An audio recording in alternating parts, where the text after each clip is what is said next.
Muy buenas a todos, ¿cómo están? Hoy les voy a estar contando cuáles son los 3 libros de lectura obligatoria que tenés que leer sí o sí si querés empezar a entender esto de las finanzas personales, la educación financiera y cómo es el juego del dinero.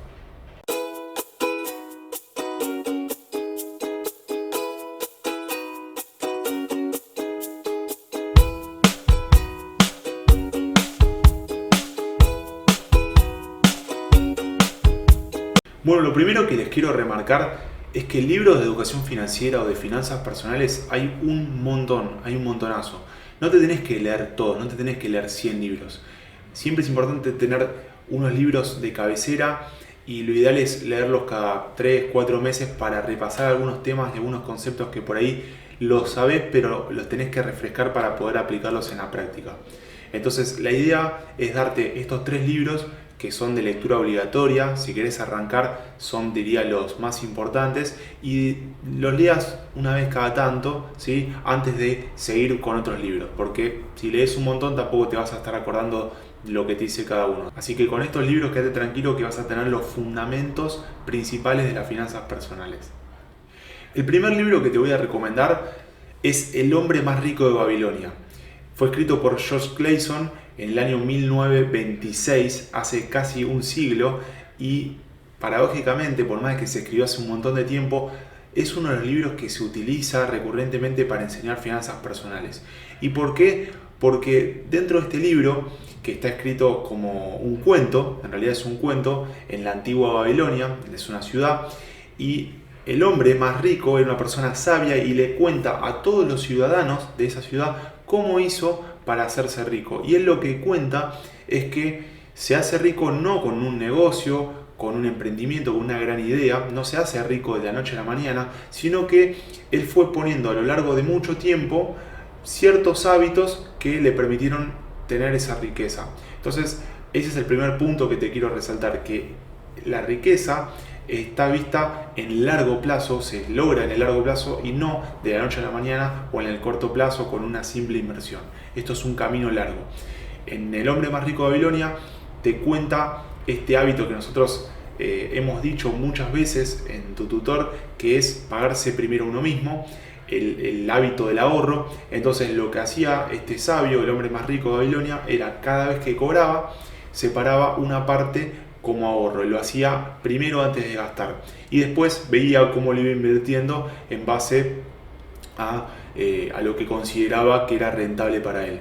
En ese momento se cobraba con monedas de oro, entonces lo que hacía era de 10 monedas, separaba una, el 10%, ¿sí? Y después, como era una ciudad que tenía mucho comercio internacional y venían muchísimas personas a comprar y a vender, él le prestaba dinero a otros comerciantes y le devolvían con un interés. Así fue generando, a través del ahorro y a través de prestarle dinero a otras personas, fue generando esta persona su riqueza. Es un libro muy bueno y por más de que se escribió hace muchísimo tiempo, todavía se sigue enseñando y lo tenés que leer porque te va a tirar esos conceptos básicos sobre los hábitos que tenés que aplicar en tus finanzas personales. El segundo libro que te quiero recomendar es Piense y hágase rico, de Napoleón Hill. También es un libro que se escribió hace un montón de años, no tanto como El hombre más rico de Babilonia, pero se escribió hace un montón de tiempo y tiene una mirada un poco más psicológica o emocional con respecto al dinero.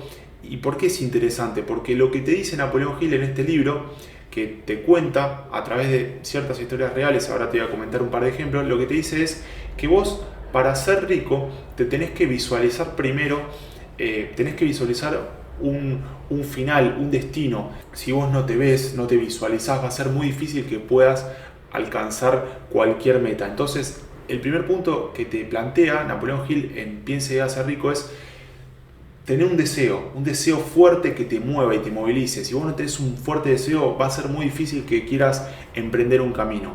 Cuando vos tenés un deseo muy fuerte, después encontrás el cómo. El camino lo podés ir cambiando, podés ir pivoteando por distintos caminos y elegir el que más afín te sea a tus propios gustos e intereses. Pero lo importante es tener un destino que te movilice y que vos te visualices en ese destino.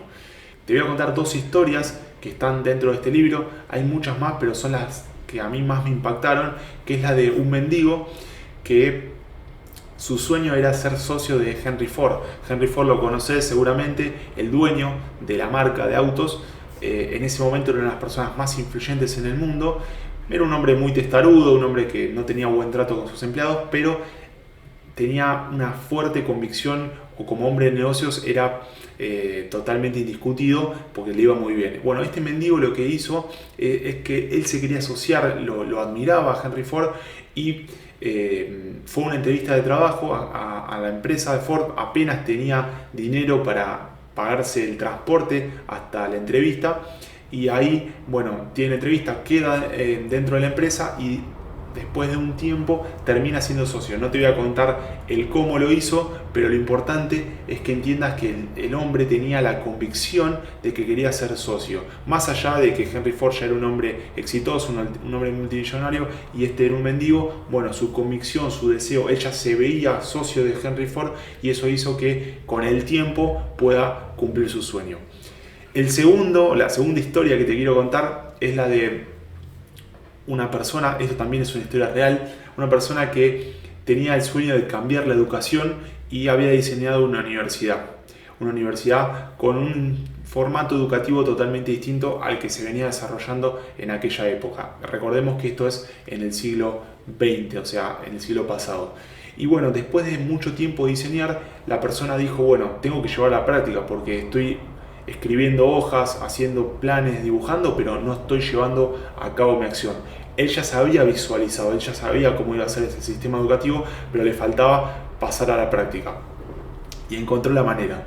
Necesitaba el dinero, necesitaba financiamiento para poner en práctica ese proyecto de universidad o de educación. Entonces, ¿qué hizo? Fue a un periódico y les dijo a los editores que escriban un artículo que diga ¿qué voy a hacer cuando obtenga mi primer $1.000.000? Que era en definitiva lo que necesitaba, o el dinero que necesitaba para poner en marcha ese proyecto. Cuando escribieron el artículo, los editores del diario no estaban muy contentos con la idea, pero el hombre les insistió y publicaron ese artículo.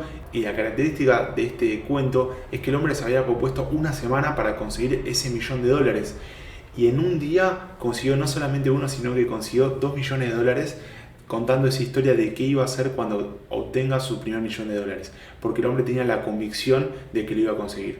Entonces ese convencimiento es el que lo hizo encontrar la forma, ¿sí? Ir a un diario o un periódico para publicar un artículo que diga que él iba a montar una universidad con un formato educativo distinto. Y es al día de hoy que esa universidad está en los Estados Unidos y todavía está vigente. Así que fíjense el poder de convencimiento de aquel hombre. Y el tercer libro que te quiero recomendar, y este para mí es la Biblia de las finanzas personales, que se llama Padre Rico, Padre Pobre, probablemente lo hayas escuchado mencionar en algún momento, escrito por Robert Kiyosaki. Ya fue escrito hace más de 20 años, pero es la Biblia, es lo que se utiliza para enseñar finanzas personales.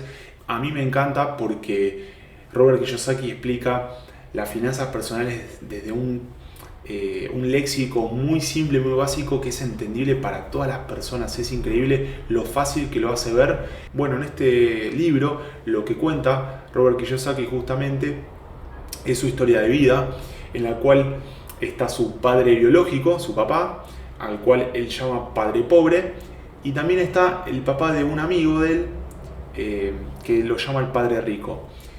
¿Qué diferencias tenían cada uno de los padres? Bueno, su papá biológico, su padre pobre, era una persona académicamente muy bien preparado, era profesor universitario, pero le iba muy mal con las finanzas, no sabía manejarse bien con el dinero, no se sabía relacionar bien con el dinero, si bien tenía un montón de preparación académica, había estudiado un montón, creo que tenía un doctorado, un profesorado, bueno, tenía un montón de educación, pero le faltaba la pata de la educación financiera.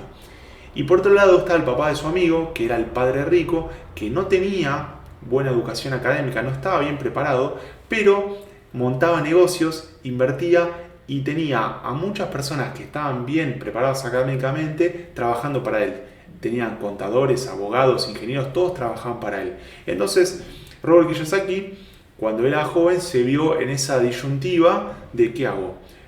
¿Sigo los pasos de mi padre pobre, de mi papá biológico, o sigo los pasos del papá de mi amigo, mi padre rico. Bueno, él terminó eligiendo a su padre rico y le agradece haber elegido ese camino porque en definitiva es lo que a él le permitió alcanzar la libertad financiera que hoy tiene Robert Kiyosaki a sus 70 y pico, 80 años, no sé cuánto tiene. Y después en el libro cuenta otras cosas como la diferencia entre un activo, un pasivo, qué es un ingreso pasivo, cómo se logra la libertad financiera, cuáles son los hábitos que utilizan los ricos, los hábitos que utilizan la clase media y los hábitos que utilizan los pobres para estar en el lugar donde están. Dice que uno está en el lugar donde está por los distintos hábitos que fue aplicando a lo largo de su vida. Bueno, es un libro de lectura rápida, de lectura fácil y que te lo recomiendo si querés arrancar en este mundo de las finanzas personales. Es el número 1 y por eso yo lo puse en ese puesto. Si te fijaste, los 3 libros que elegí tienen una palabra en común: rico. El hombre más rico de Babilonia, Piense y hágase rico, y Padre rico, padre pobre.